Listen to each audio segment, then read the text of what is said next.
English, right? Okay. So first of all, thank you. Good morning, good afternoon, everyone. It's Sunday, Saturday. This is not easy for everyone. I think I'm kind of the external part here because you're probably heard about geek stuff all day, and I'm representing CRIA, which is a division for entrepreneurship and tech transfer, and I'll be talking a little bit about how do we usually do the tech transfer to the market. I mean, you'll be developing some technologies, you'll be presenting them tomorrow, and what we try to do is that, okay, how do we get that into the market? How do we get that into services, into products? So I think that I'll probably be the boring one today because I won't be talking about any tech stuff.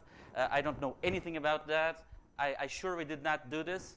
So anything, just shut me up, ask questions, whatever you like, and let's start. So what is it that we do? Just present ourselves in 1 minute, 2 minutes. So what we are is that I represent the university. Okay, so we are this building. This is my boss. So I work in the university in what's called the tech transfer office. So we work in 3 main areas. We work in intellectual property. So anything you need for IP management, licensing, patents, trademarks, everything like that. On entrepreneurship, and I'll be talking about that a little bit. So how do we help or try to help people from the idea part until going to the market and going outside, networking, everything like that. And the third area, which is technology transfer. So how do we get the companies here working in tech with companies in other areas, with the research part, how do we get them together? How do we get to transfer the knowledge that it's created inside university? And most of the times people don't know it exists because sometimes it's just present in papers, in patents, and it's not just information available for everyone. I don't know about you, but I usually don't, and I work in university, but I usually don't go and read papers every day. So how do we get this knowledge into the market? And so what we do is nothing fancy. It's not too innovative. What we do is what's called the third mission of the university. So this is what we are here. The university has always been and always will be, it's always been the traditional role of the university to create knowledge, I mean research, and to train people. That's always been like that, and it will always be like that. Most of you will have been in classes, will be in classes in master's, PhD, training, whatever. That's the university. But more and more, this new roles, the so-called third mission, is what we have to do. How do we work on knowledge transfer, leadership, infrastructure, international contact? So this is what we do. And so what I'll try to talk to you about today is it's exactly this. So how do we get hackathons, researchers, final grants, final papers, everything that it's created in terms of knowledge that has some potential in terms of new products and new services, how do we get them into the market? So we do a lot of things, and I'll try to go through some of them without getting too much boring, but just to explain what we do, how we do it, and how do we want to help you with your ideas. So the first thing that we usually do, I've put here business ideas contest, but this is just a name. So the idea here is that everyone has some developments, everyone has some ideas, some potential. So the idea here is that don't be afraid to put them for everyone to see. Don't be afraid to go into challenges. People sometimes are afraid of saying, okay, but I won't be first, I won't be second, I won't be third. The idea here is that we should have a lot of people validating what we do, a lot of ideas from everyone, from other experiences, people from other areas, people from the same area. So we usually do this kind of things. Hackathon is one of the initiatives that is being developed with a number of entrepreneurs and companies in the region, but we usually do this kind of things, this business ideas contest. The idea is just everyone to put their ideas into evaluation, and let's all talk about it. So let's give some advice, and let's start there. This is usually very important because some of the companies that has been created innovative in the region with our support has been from stuff like this. So people that, okay, I have an idea, let me see how it works. And what we do is that we have an application, we have what we call business labs. So again, it's just a fancy way of saying, let's work on your idea, let's develop it, let's do a business plan, and then there's an evaluation. Okay, so we put it into evaluation by investors, by other partners, by companies. So this is just the idea here, is that don't be afraid to evaluate it, to get it into evaluation. And then how do we do it? I mean, this is the process always. Okay, so could be what different or more adaptable one way or the other, but as I usually say, I'm from economics, so I don't know anything about high-tech, about biocancer, biomarkers, about environment, tourism. I'm not an expert in those areas, so that's the area where the entrepreneur knows what they are talking about, where the person knows what they are talking about. What we try to do is to support in all the procedures from idea to market. And those are always kind of the same. So one of them is like this. The first thing that we have to do is try to find people and ideas. People, of course, that we are in the university, and so we try to see university as our critical mass point. So how do we get a lot of people with high training, nice ideas? But the idea itself, again, it's not everything. I usually say that if we go to, how do we translate Semana Académica? Semana Académica is the week where all the students in university go to have drinks. So I usually say that if we go to that place at 5 a.m. in the morning, there will be a lot of good ideas. Probably you won't remember 3 hours later, but there's a lot of good ideas. So the idea is that after the idea, we have to go to proof of concept. So you have to show me that it works. It might not be pretty in the beginning, it might not be fast, it might not be the best thing that is, but you have to show me that it works. If I click the button, something will happen. So the proof of concept has to be done, whether in terms of clients, suppliers, everything. So that's the first thing we do. So whenever you develop a technology, you have to show it that it does something. It's important that it solves a problem. Then we have to do something that nobody likes to do in the beginning, which is a business plan. So a business plan is just a fancy way of saying you have to put it into paper, because everyone else will read it. You will present it to researchers, to investors, to banking, to friends, to family. So they have to know what's inside your head, and that's the business plan. Also, when you put the numbers into paper, things start to look a little different. Usually we say, okay, I need 10 people, and I want to pay my people very, very well. But when I put those things into paper, the bill starts to go up and up and up and up. And so that's important for us to know what kind of project it is, what's the potential, those kind of things. Then we always have location and licensing. Again, I don't want to be boring here, but if you are on tech area, which most of you probably are, this is probably not a very big problem. You just need a good computer, electronics.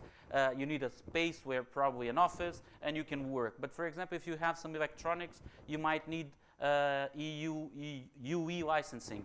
If you are on other areas, licensing is usually a nightmare, because everything that is very innovative, it's by definition very new.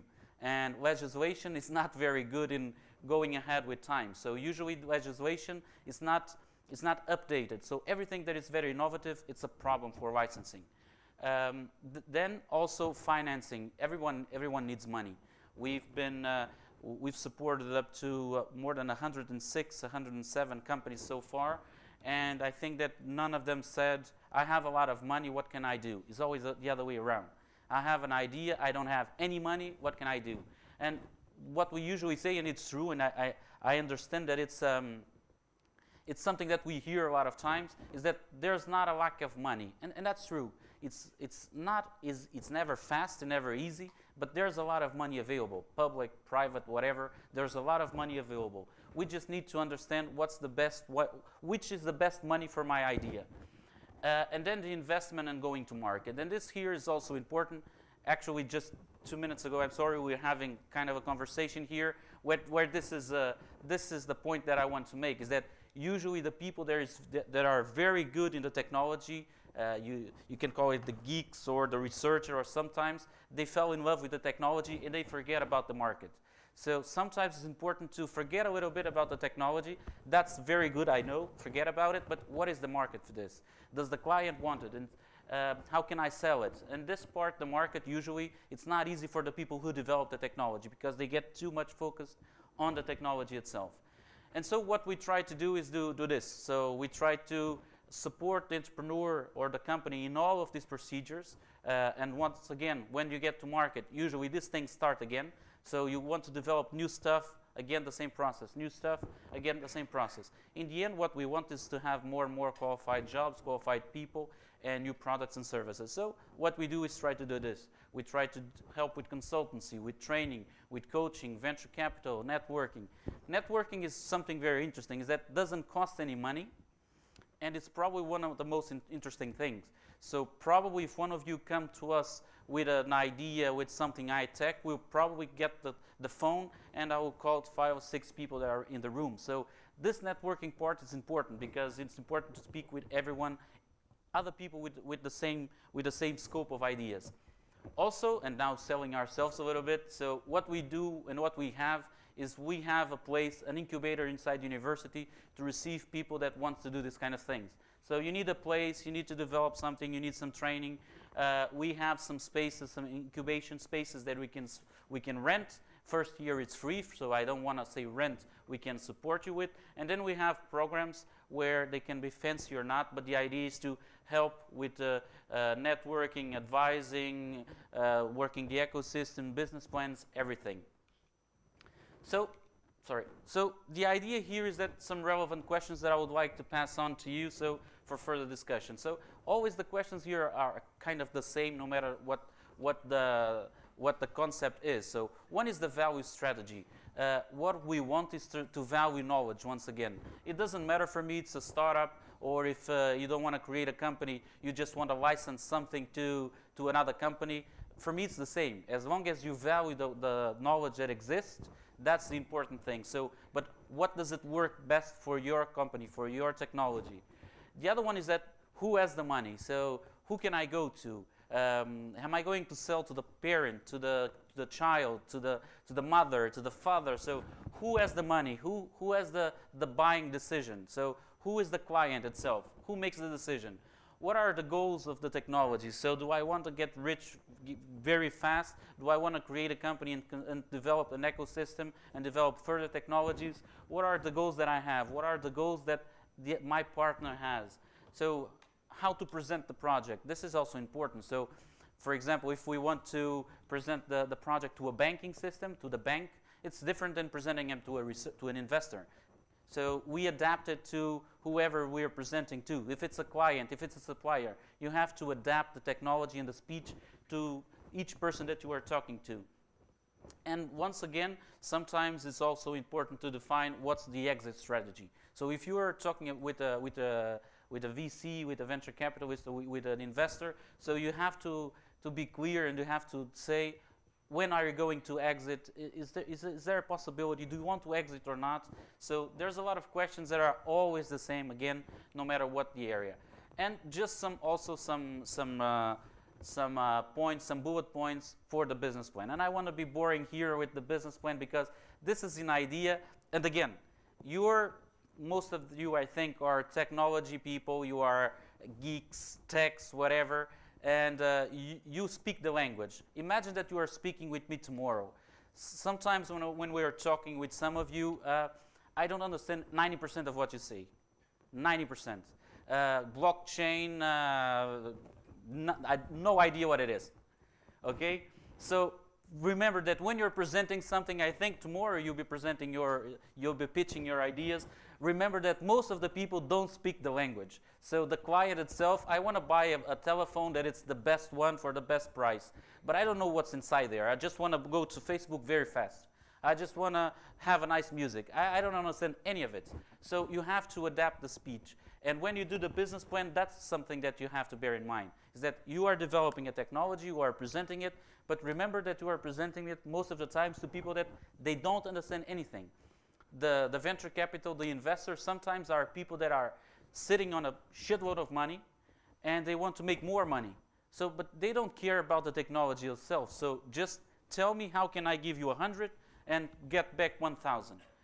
So you have to present it to people that don't understand it. The bank guy hears on an everyday basis, people from agriculture, from high tech, from sea, from tourism. So they don't understand the technology. The business plan has to be very technical, but also very understandable. Like the other one says, if you're not, we have an entrepreneur that usually has, when he started, he's a physicist. So he had a very good notion. He said, if I can present it to my grandmother, what I do, I'm presenting it okay. I'm doing a right job. So that's what we have to do in the business plan, be clear.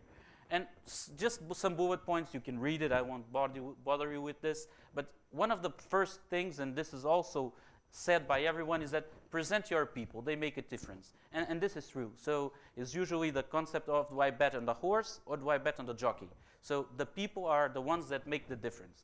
So nowadays, if you go to a VC, a venture capital, an investor, anyone, they want to hear about you. What's your experience? Are you in the project or not? Are you 50%, 20%? Are you all engaged in this? So this is important. So how many people? What have you done? What's the experience?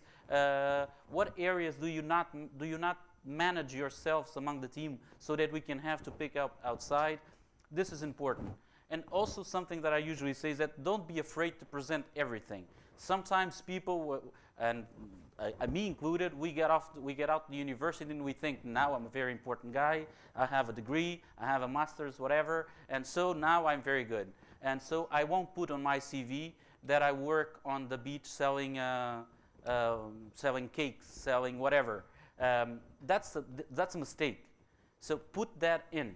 It's important to understand that you have some experience in marketing. If you sold, I worked in the bank for a very brief period. I sold credit cards to students during the Semana Académica. They just didn't call me father. That's the only thing I didn't hear. Otherwise, at 8 o'clock in the morning, they call me everything. So explain that you had those experiences, because that's an important thing. Also, when you prepare the pitch, do it. Identify a need and offer a solution. So it's not just my idea is the best. This is a common mistake, is that what I developed is the best thing in the world. My technology is like my baby. So don't do that. So identify a need. Say, why do you need this? As a client, why the hell should we buy it? And then say, here's a solution. Present it a solution. So this is important how you sell it. So which problem does the technology solve, or how is going to minimize it? What is being done at this moment? What is being done not in the right way, and how can I present mine? The other two things is to know the market. So again, don't fall in love with the technology too much, in the sense that you have to understand not only what you can do and what the technology can do, but what the market wants. So what's the evaluation? How we will get the revenue? How we will get the money? What's the total market? Because we usually think it's just the Algarve, or it's just Lisbon, or it's just Portugal, or it's Europe, or it's the world. And inside the world, where is it? Is it female? Is it male? Is it all the ages? Is just people with red hair and glasses? I mean, try to identify who are your potential markets. And then describe the technology. What's the value chain? I mean, is it B2B? Is it B2C? I mean, business to business. Is it business to consumer? Am I in the whole charge of the value chain? Am I just in a small part? So again, your technology, where does it fit with everything? So am I doing something that it's going to be one part of a telephone? Am I going to be 90% of the telephone? So what's the technology and what's the value in the value chain? And then two things more. One is the proof of concept. You have to validate it that it works. Again, have you validated the technology? Is there a business model associated with it? And this part here, I don't have to present it to you. You probably know that much better than me. Visual effect is very powerful. Sometimes the success and non-success of an application is just the colors, the way that it's structured, the way it's presented. So this is important. And also, and this is also the worst part for everyone, nobody wants to do it, is also the hardest part sometimes, is that you have to show some numbers. So if you are asking me for money, you have to show some numbers. What's the total market? How many clients are you going to have? Is there going to be a revenue of 1 million or 10 million or 100 euros? But that money comes from one client or 100 or 50. That's different things that we have to see.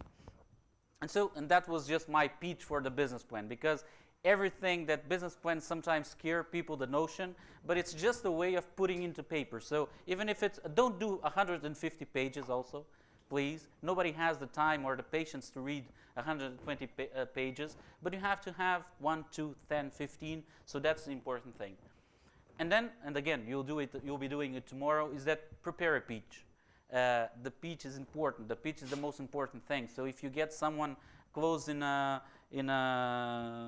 place, you have 5 minutes to talk with them. They cannot run away. So you have to prepare something in a very structured way. And this is very important because there are some golden rules. For example, if you don't grab people in the first minute, and I'm sure that it's the same thing with any of you, you start checking your phones and seeing Facebook, and one starts to move in the chair, and you just realize that he just wants to get out. So you have to grab people in the first minute, and if that happens, they will be asking you a lot of questions. But if you're boring in the first minute or two, people stop listening to you. So grab people in the first minute, tell the story to the problem once again, catch them like this. So you have a problem like this, the other one has a problem, I have the solution. Keep the energy up.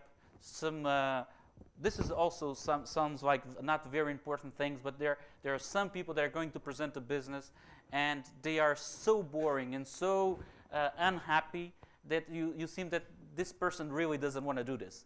So keep the energy up and be different. And finish strong, why someone should invest in the company. So again, this is just some bullet points that I think are important, in the sense that, once again, bear in mind that our idea is to understand what goes up in your heads, what technologies are you working in, and trying to get them to market. And then this part. So again, just a notion of this is get funded. Nobody, I think, there's a commercial with that saying, I'm not the son of Cristiano Ronaldo, so I don't have a lot of money.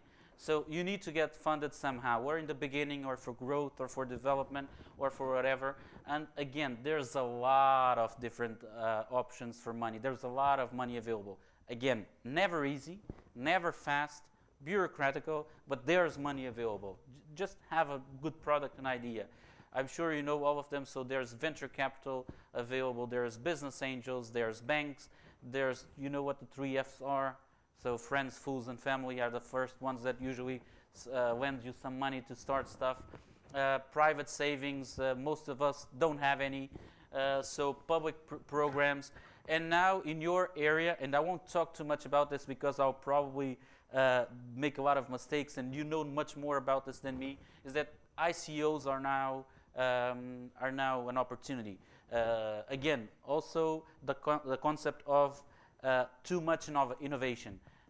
Initial coin offering is still not very well seen by venture capitalists, by investors, because they are very accustomed to the old ways, to the traditional way, where you present me your technology and you say, okay, I need 100. Okay, so I give you 100, but you give me 60% of the company, or 20%. It's still different that's the traditional way. It's still difficult to explain the development of some of these concepts. How do I get the money back? How do I sell? But there are there's a lot of things happening here. So again, just to say, there's a lot of money available. And there's also a lot of public money available. I won't bore you with this, but there's money from the EU directly. An important thing to say is that as long as we understand how the scheme works, it's always the same thing. Directly from the EU, now there's H 2020, or Horizon 2020. There's, I don't want to make a mistake, I think about 32 billion euros for development here from 2014 to 2020. The framework before, it was the same thing exactly. It was not called H 2020, it was called FP7. Before, it was FP6. It's always the same thing.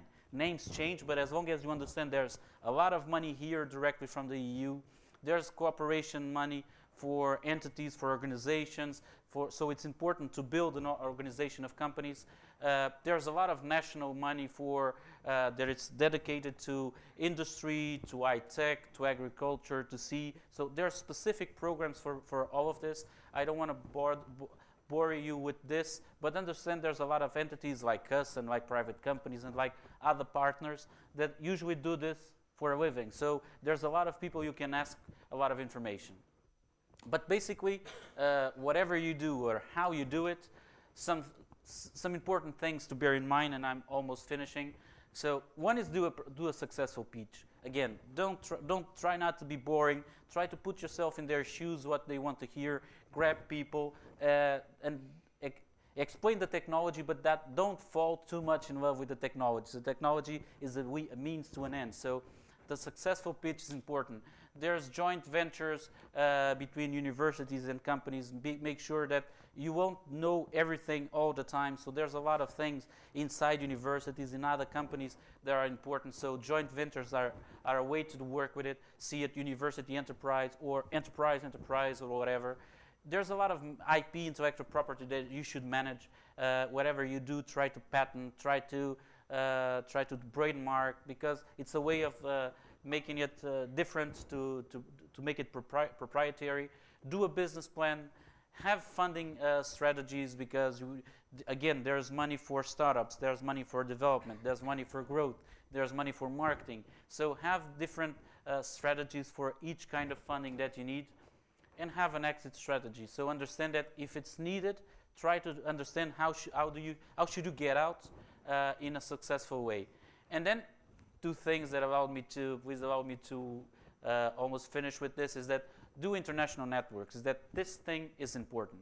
So again, you won't never do everything alone. So there's a lot of other people with similar ideas that could be important for you for development of technology, for validation, for commercial. So there's a lot of people that you can talk to. Basically, I usually explain this. This is a human LinkedIn.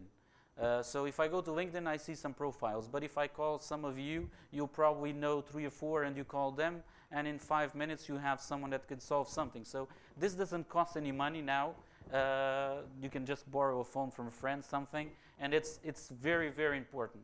And the other thing, and this is something that we are developing, university, companies, public, whatever, is working the ecosystem. Is that, again, nobody does everything alone, and so we need to know which companies are working, who does what, who can get what can I get out of that company, what can the company get out of me. So this is important to understand, that we all should be working together.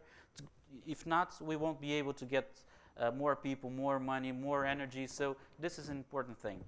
And in the end, just to show you that this is not just talking about it, something that we read or we copied the projections from somewhere.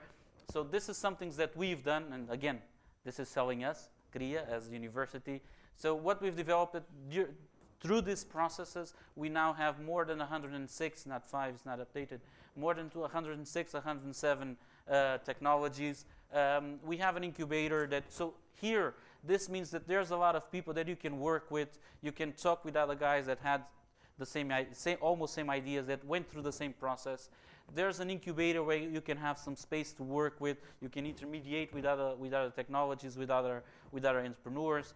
There's a lot of experience also, and growing experience with transferring knowledge from the university to the companies. And there's also a lot of cooperation internationally, which means that, and I'll close with this, is that, again, going to the international part, is that we ourselves are just a small part of a small division of the university. We work with all of Europe, the US, a little Northern Africa, and a little bit of Latin America. That means that we work with people like us. So we have dinner with them, we have cigarettes with them, we have drinks with them. That means that if any of your companies, or any of you wants to go to southern France, it's easy for us, it doesn't cost anything. Sometimes might not work, but even if it doesn't work, we didn't lose anything. It's very easy for us to pick up the phone and say, João Manel, I'm going to send someone there. I need you to talk with them for 15 minutes and have 3 meetings with companies in this area. So this is something that it doesn't cost anything, and it's just using our international networks. And I'm sorry if I was boring to you. I hope that this I could see some of you in the next periods or in the next time with some ideas. Whatever you need, just give us a call. This is the cell phone, the personal cell phone, and the number. There's everything. So thank you again, and have a nice weekend. Thank you.